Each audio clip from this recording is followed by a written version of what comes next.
Salut toi, oui toi. À quelle conviction intérieure es-tu parvenu? Après l'exercice que j'ai fait avec toi dans ma dernière vidéo, lorsqu'il s'agissait de, de détecter ces croyances, en analysant, je ne sais pas si vous vous rappelez de ça, c'est-à-dire que voilà exactement ce qu'on a fait ensemble, ça c'est toi, tu écris le nom de tes deux parents, chacun de son côté, tu essaies un peu de décrire son comportement dans la famille, tu fais la même chose avec ta maman, et ici en haut, j'ai écrit pas de vie, beaucoup de luttes, de disputes. Et juste encore, chez maman, j'ai écrit par exemple, jamais là, euh, toujours stressée, de mauvaise humeur, toujours en pleurs, faible estime de soi, ne me félicitez jamais. Chez papa, j'ai écrit anxieux, dépassé. Euh, Ça, c'était papa, le premier où je vous ai dit. Euh, de mauvaise humeur, faible estime de soi, ne me félicitait jamais, me donnait toujours l'impression que, voilà, je dérangeais. J'étais presque inexistant pour lui. Chez maman, j'ai écrit anxieux, dépassé, surmené, faible estime de soi, ne me félicitait presque jamais, seulement quand j'étais gentille. Bon, souvent, assez souvent, triste et pleuré, me faisait réaliser que je suis l'auteur de tous ces problèmes, de tous ces maux. Attendez toujours que papa rentre à la maison. Et oui, vous pouvez le deviner, parfois il ne rentrait pas. Et c'est ça que je me suis donné pour mission, en fait, de rendre maman heureuse, fière de moi. Et en quelque sorte, tout ce que j'ai écrit ici a créé naturellement des ressentis à l'intérieur de moi, que voilà, je ne suis pas assez, je ne sers à rien, je ne suis pas à la hauteur, je ne suis pas important, je ne suis pas aimé, je dois toujours être gentil, ou faire quelque chose de bien pour mériter leur amour, pour mériter un sourire. Je suis seule au monde, malgré le fait qu'ils sont là, je suis seule au monde. En fait, je ne peux rien faire. Donc, et ça, les émotions que ça relevait en moi, c'était des sentiments vraiment de peur, de haine, de fureur. Et ces émotions-là, en fait, entre autres, ont fait à ce que je me lance dans le travail. Parfois, quand j'étais petite, en fait, je me battais avec tout le monde, juste pour me défouler.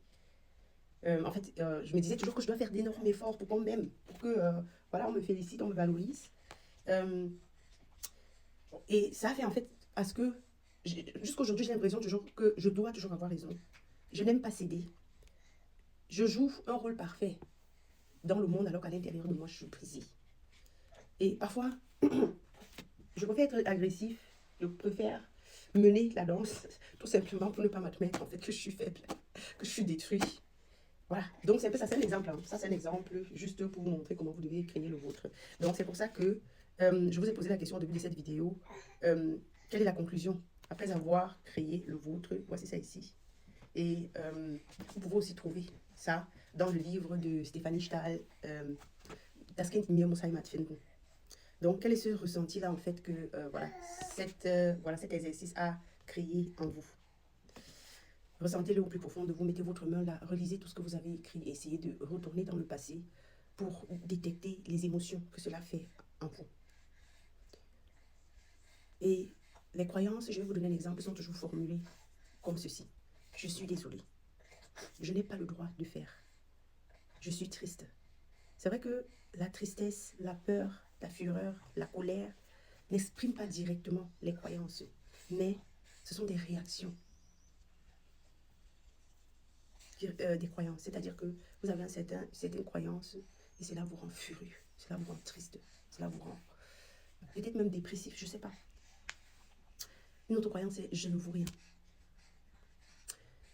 Ou je veux être parfait, qui est une intention qui peut résulter de la croyance je dois être parfait. Vous comprenez? Et maintenant, pour clôturer cette vidéo, je vais vous donner quelques exemples. Je vais vous donner quelques exemples de croyances négatives sur l'estime de soi. Par exemple, je ne suis pas assez. Je ne vais pas bien. Je ne vaux rien. Je suis mauvais. Je suis moche. Je suis gros. Je suis bête. Je ne sers à rien. Je suis un raté. Ça, c'est des exemples pour des sentiments négatifs sur l'estime de soi. Je vais vous donner des exemples sur des croyances négatives à propos de la relation que tu pourrais avoir observée entre ton papa et ta maman vis-à-vis de toi. Je suis un fardeau. Je ne suis pas important. Je suis responsable des humeurs de mes parents. Je dois prêter attention à leurs humeurs. Je suis indésirée. Je ne suis pas du tout aimée. Je suis détestée. Je ne peux faire confiance. Je suis seule. Je ne suis pas la bienvenue. Lorsque les parents t'ont toujours donné l'impression, en fait, que tu n'étais pas important. Je n'existe pas. Mes besoins ne comptent pas. Je suis inférieure. Je viens toujours avant tout. Mes souhaits n'ont pas d'importance. Personne ne me comprend. Je suis plus fort que toi. C'est de ma faute. Et les possibles solutions à ceci, c'est-à-dire que cette croyance pourrait être: je dois être gentil et bon. Je dois tout accomplir seul. Je dois accomplir toutes les attentes de mes parents. Je dois obéir. Je dois ignorer ma propre volonté, mes propres besoins, mes propres désirs. Je ne dois pas abandonner mes parents et partir. Je dois être fort, parfait. Je dois toujours exceller. Je dois être le meilleur. Je dois tout faire seul. Parce qu'il n'y a personne. Parce que personne n'est là pour m'écouter. Parce que je ne compte pas les besoins de mes parents, des autres qui sont importants. Je n'ai pas le droit à l'erreur. Je ne dois pas décevoir. Je ne dois pas faire d'erreur. Je ne dois rien ressentir. Je n'ai pas droit aux émotions. Et tout cela, c'est ce qu'on pense devoir faire pour acquérir le regard de nos parents. Est-ce que vous pensez que c'est qu'un enfant, quand je prends l'exemple de ma fille ici en bas, vous pensez qu'elle a besoin de faire quelque chose pour mériter mon amour? Pour continuer, les croyances négatives qu'on peut avoir vis-à-vis du monde. Les femmes sont manipulatrices, sont méchantes, les hommes sont méchants, sont manipulateurs. Rien ne t'est donné dans la vie. La vie est contre moi. Parler ne sert à rien, s'exprimer ne sert à rien. De toute façon, ça sert à quoi d'essayer? De toutes les façons, ça va mal tourner. Le monde est mauvais. La confiance est bien, mais le contrôle est mieux.